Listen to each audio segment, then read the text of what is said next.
The most common question I hear today is if the iPhone 8 is a worthy upgrade. Some people still have the iPhone 7 and feel that this is just an iPhone 7s, and then there's the irony that you can still buy both from Cupertino at the moment, with the 7 costing slightly less money.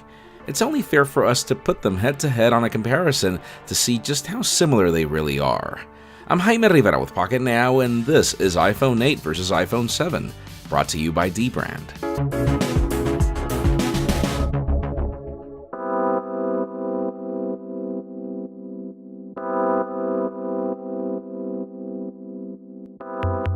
Let's get the obvious out of the way first. The iPhone 7 is more like the iPhone 6SS, and for the iPhone 8, let's just add an extra S to that. This is the 4th year in a row that Apple iterates this design, and if you went for the matte black or space gray variants I chose, they're almost indistinguishable from a distance. You have to get close to the iPhone 8 to notice that there is glass on the back instead of aluminum, that the color is more of a darker tone of gray instead of black, and that the Apple logo and iPhone text are now a tinted chrome like in the old days. Dimension-wise, the iPhone 8 is a hair larger than the 7 in every way. Fractions of a millimeter taller, wider, and thicker, though 10 grams heavier, and you notice that the moment you hold them side by side. The aluminum on the 7 is less prone to fingerprints than the glass on the 8, but at the expense of being more slippery when handled. I still prefer aluminum because it's one less part that breaks in case of a fall, but if wireless charging is your thing, only the glass on the 8 can achieve that. And since we've begun to discuss features and specifications, the 8 obviously has all the newer toys. The A11 Bionic follows the latest and more efficient 10nm process versus 16nm on the A10 Fusion. RAM is reportedly the same 2GB. If you're buying today, the iPhone 7 comes with 32 or 128GB of storage, the iPhone 8 comes with 64 or 256GB. Both devices share IP67 water and dust resistance as well. About the only place where the 7 wins, at least in numbers, is because its battery is 8% larger. For content consumption, both devices sport a Retina HD IPS LCD that supports the P3 color gamut. The iPhone 8 wins again by bringing True Tone technology of the iPad Pro, which adapts the display tone to the lighting surrounding it. The iPhone 8 also has slightly more powerful stereo speakers than the 7, but I recommend watching Juan's Real Audio review for a full comparison on that. Power delivered by Apple's new A11. In software, there's really nothing to compare here. Both devices run iOS 11, and this is one of those cases where absolutely everything the iPhone 8 can do, the iPhone 7 can do as well. We have a separate video detailing the improvements to this new operating system, so I'd rather not bore you with the basics. Gliding through menus and launching basic applications perform about the same on both devices.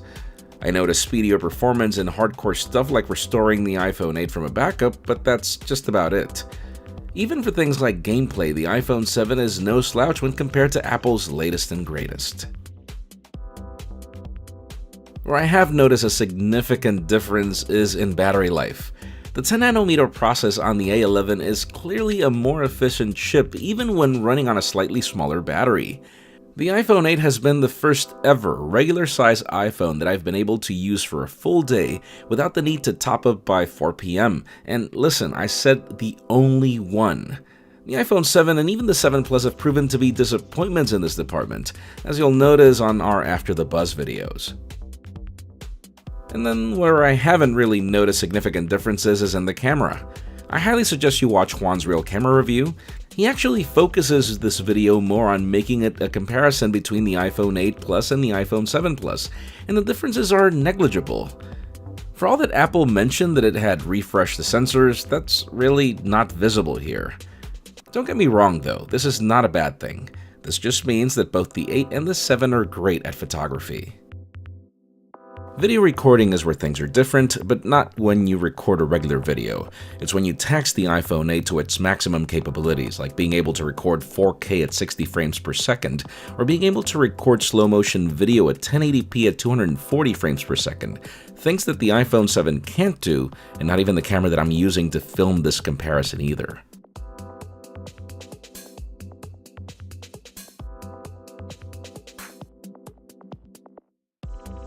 and I think the camera experience is the best way to conclude this comparison.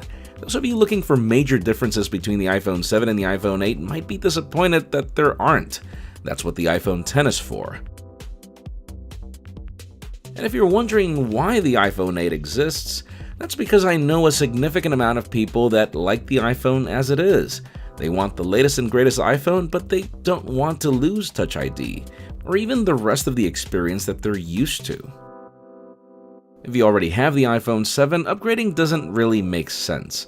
But if you're in the market for a new iPhone and don't want to wait for the 10, I would highly recommend the iPhone 8 more than the iPhone 7, simply because it's newer hardware, it performs better when it comes to battery life, and well, Apple supports a newer phone for a longer period of time.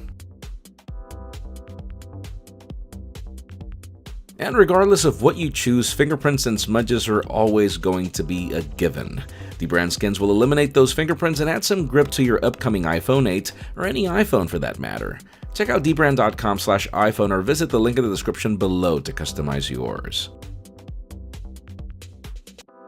And also remember that our iPhone coverage continues. Hit the subscribe button to be notified when more videos go live. The card at the top right will take you to our initial impressions of the iPhone 8, and the card at the bottom takes you to our real camera review. Also follow me on Twitter, Jaime_Rivera, on Instagram at Jaime Rivera.